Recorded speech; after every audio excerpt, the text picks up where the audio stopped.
Dan Bongino is out as Deputy FBI Director effective January 2026. I called this a few months ago. Exactly what I said what happened has happened. Let's talk about it. How's everybody doing? My name is Anthony Brian Logan, and today we got to talk about Dan Bongino resigning as Deputy FBI Director effective next year, January 2026. Now, earlier this year, about 6 months ago, I called this. Remember, he was AWOL from the job for a while after a big blow up over the Epstein files. He had cussed out Susie Wiles and Pam Bondi and probably a few more people and just left. He cussed all them out and left on a Wednesday, and that following Monday, nobody had seen him. Now, he did eventually come back. I was like, oh, look, Danny came back to work. Hey, thank you for coming back, bro. You're getting paid your money. You are on as Deputy FBI Director. It's a pretty important job. So thank you for coming back and serving a little bit more. But now he resigned. And back then when he did that whole stunt, I said, look, all this taking your ball, going home, you're mad, you're upset. You can't do that when you're in that role. Either you're going to resign or come to work. That's it. Now, before I go any further, let's get to what Trump said about Dan Bongino resigning. And of course, I will link to everything in the box if you want to see it and hear it without my commentary. If you're on IG, Facebook, etc., visit the link in the bio, go to the corresponding article on the website. But without further ado, let's go ahead and roll it. Oh, Dan did a great job. I think he wants to go back to his show. Yeah, I do. And I believe Trump is right. I said that back, what was that, June or July, when he did that whole stunt with the walking out and cussing out Pam Bondi and Susie Wiles. I said that back then because, as you all know, Dan Bongino had or has a very popular podcast that was really, really rocking and rolling when he became Deputy FBI Director. And once he left that and went to this, I think it was too much. I think that it was overwhelming, and he underestimated how hard the job was going to be, and he wanted to go back to his show. I said that back then. Trump's saying the same thing right now. I agree with Trump. Now, let's keep going here. This is going to be from right around that time. Okay, right around, I want to say June, July, or maybe even before then. I think this was before the whole freak out situation where he walked off the job. Here he is talking about how stressful it is and he misses his wife and everything else. Watch this. I mean, I gave up everything for this. I mean, you know, my wife is struggling. I'm not a victim. I'm not Jim Comey. It's fine. I did this and I'm proud I did it. But if you think we're there for tea and crumpets, well, I mean, Cash is there all day. We share it. Our offices are linked. He turns on the faucet. I hear it. He's there he gets in at like 6 o'clock in the morning. He doesn't leave till 7 at night. You know, I'm in there at 7:30 in the morning. He uses the gym. I work out in my apartment. But I stare at these four walls all day in D.C., you know, by myself, divorced from my wife. Not divorced, but I mean, separated, divorced. And it's hard. I mean, you know, we love each other, and it's hard to be apart. But you're doing some great work. You're straightening out the FBI. You're moving buildings. There's a lot of change. I got one more thing. So you could tell right here the job was not for him. I miss my wife. I'm in the four walls all day. Well, look, bro, that's the name of the game. When you're doing the podcast, it's much simpler. You could just be in your podcast room in your house. And once you're done with the show, you can go right outside to your wife and your kids and home cooked meal and the comforts of your home. But you can't do that when you are the Deputy FBI Director. And I would think that you would understand that before you take the job. You will understand that it's not as simple as doing your podcast. No, I'm not saying the podcast is just, you know, it's nothing. It is something, but your lifestyle is obviously a lot easier when you are a podcast host versus being the Deputy FBI Director. Politics, Washington, D.C., it's not for everybody. It is not. And I think he found it out the hard way. Now, let's go to current day, 2025. This is just from, was it yesterday or whatever, when the news broke. Okay, let's check it out. Ken, you also have new reporting along with Carol Leonnig that Deputy FBI Director Dan Bongino says he'll leave his job early in the new year. What can you tell us? Yeah, that's right. Bongino has told a number of colleagues and his close staff that he's gone, essentially. He's going to announce it fairly soon. We've reported that some of his effects have been moved out of his office. That's according to more than 8 people that we've talked to. Look, everybody I've spoken to at the FBI believes he's gone. He didn't comment on it. But look, he's been an incredibly controversial pick for deputy director. That's a job that's has always in history been reserved for a career FBI agent. Now let's pause right here. This is MSNOW. If you're kind of confused, like, ABO, what are we watching? MSNOW, what's that? Well, MSNBC has rebranded as MSNOW.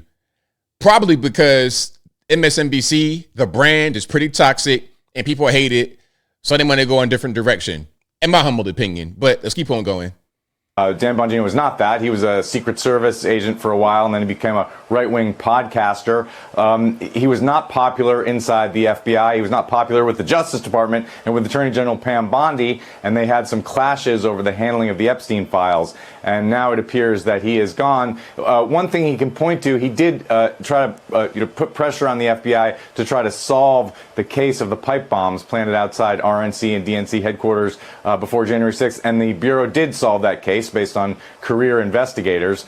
So he is taking credit for that. I should say, though, that the suspect that they've arrested and named does not support the conspiracy theories that Bongino was advocating as a podcaster when he said that the FBI knew things that it wasn't disclosing and that it was a quote-unquote inside job. There's no... Let's pause right there. Now, as far as the whole inside job thing, I'm not really sure about that. But from what I read, and maybe I'm wrong, y'all correct me if I'm wrong, from what I read, the FBI already knew who the guy was, or they had a suspect in mind from the beginning. Like, this guy they put out there, the guy that looked like one of my twin cousins or something like this, they already knew who he was from the beginning, from what I was able to read. But again, if that's wrong, y'all correct me in the comments. Evidence of that, Chris. Ken Delaney, and thank you. All right, so there we go again. That is MSNOW, formerly known as MSNBC, or as I call it, MS13DNC. Now, look, as I close, I want to say this. Shout out to Dan Bongino. A lot of you guys like him and his podcast. I don't listen to his podcast. I don't listen to too many political people on the internet because what happens sometimes if I'm watching somebody and they say something good, like, hey, I like that, and then it'll be in my subconscious. So when I'm talking, like right now, it'll just come out and it won't even really be something I do on purpose. And then somebody would say, hey, you took that from so-and-so. So I try to give you 100% original opinion straight from me without having someone else's thought process in my mind. So I don't really watch many political YouTubers at all. But Dan Bongino, a lot of you guys like, I think he is best suited for where he was before. You know, it's one thing to be on your podcast and say, you know, I can do that. I can do that job. I'll be great at that job. I go out there, I'm going to get the Epstein files. I'm going to get this, I'm going to get that, and the third. But once you get there and you realize what's really going on and how much work is involved and how difficult it is, and you can't be with your wife anymore, that is going to wear on you. And the job is not as easy as you thought. So now he'd be able to go back home, resume the podcast, I presume, be back with his wife and kids, and be in his comfort zone. Look, you were Secret Service. We thank you for your service. But you were not, as a guy said, a career FBI guy. This is something that was out of your comfort zone from the beginning. It was not really in your wheelhouse. Now you're going to go back to what's comfortable, and that's fine. That's okay. Everything isn't for everyone. Some of these FBI guys would not be able to talk 2 words on a microphone for a podcast, and that's okay because they don't have to. They're good at being an FBI agent, and maybe they can become deputy FBI director. Maybe they can become like Kash Patel, the head honcho. And since I'm right here talking about the FBI and Dan and Kash, what about Kash? Hey, Kash Patel, all eyes on you, bro. All eyes on you. Okay. And your girlfriend. You got a whole SWAT team for your girlfriend. That's not really a thing people like too much. So if you are doing a good job, though, look, if you're doing a good job as the FBI director, then we could just let the whole girlfriend SWAT team thing go. But if you're not doing well as the FBI director, if you are not living up to the standards that people put on you within the agency itself, then you're going to be out of there.